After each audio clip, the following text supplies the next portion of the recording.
Hey, this is Shankar, and today I'd like to take a moment to share with you some thoughts about how to maintain a healthy attitude during this period of confinement.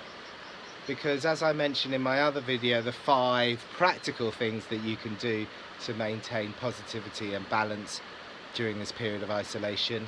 My experience is very much a voluntary social withdrawal. It's been part of my path. And that's very different from a situation where it's involuntary or in some cases enforced.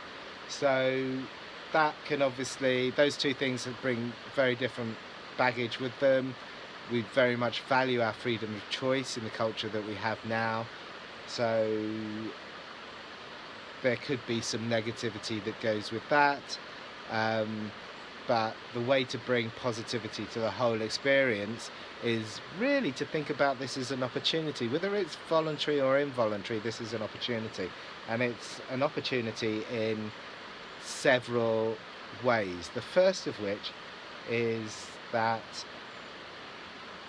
it's a truly global phenomenon when you're participating in something that people all around the globe, I've spoken to people from India and Colombia and all sorts of places who are going into social withdrawal, going into isolation, being in confinement, and the reason they're doing that is to save lives. So there is no more powerful thing to participate in.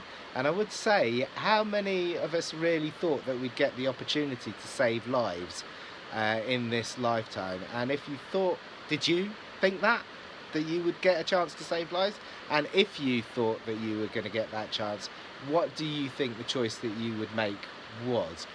And what kind of sacrifices did you think you'd be ready to make in order to do it? Because I think most of us rightly think of ourselves as good people, and most of us think that we take the right decision. So now, in this moment, we're getting that chance. And personally, I think that's an amazing thing that's going on right now, and a thing that we're all doing together. So that's the first thing. Oh, and something else that I wanted to say about that was, I don't know if this is real or if this satire or fake news, but there has been some stuff going around about Blitz Spirit, and if you change your life, then you're letting it defeat you. And although I've lived in the East End, I wasn't around during the Blitz, I'm not that old, but I have been in cities that were under heavy bombardment. And let me tell you, those people weren't sitting out in the park sunbathing or nipping down to the shops for a bar of chocolate. They were doing what they had to.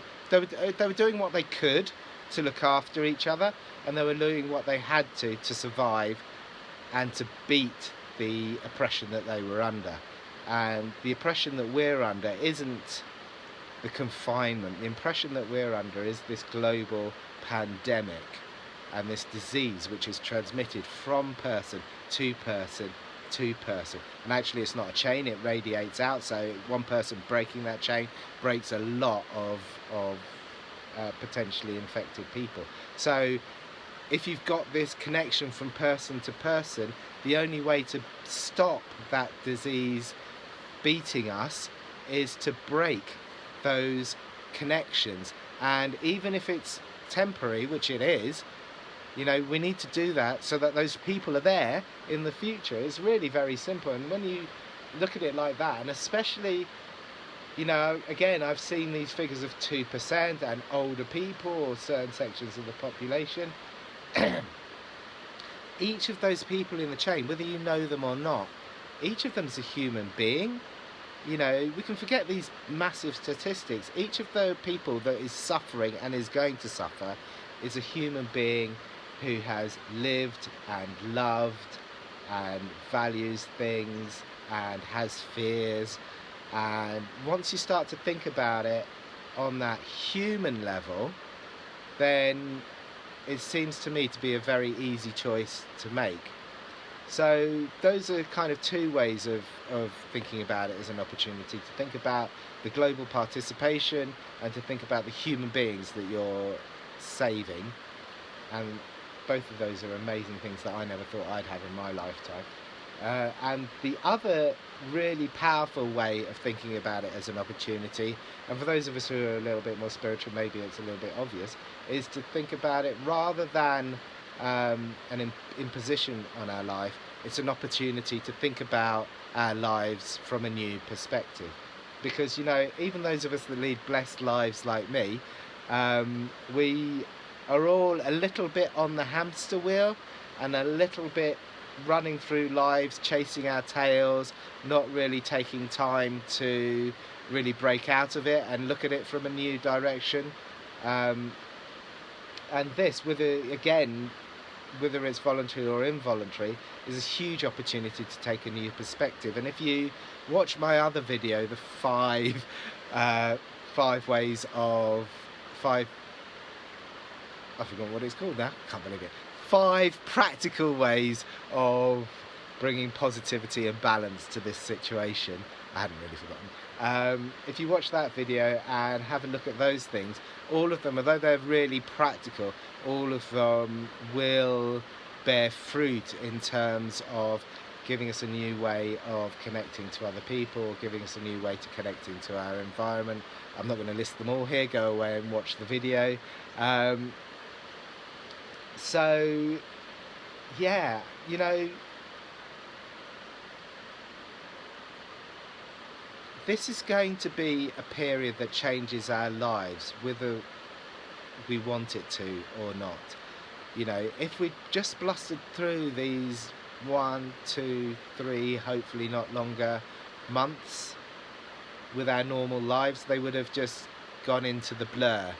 And we have an opportunity now to take this time and turn it into something positive, or allow it to be something negative that we resent and, you know, disrupts our lives. And I know a lot of people are fearful for their future, and to me the answer is to start building who you are now so that the future is as good as it can be.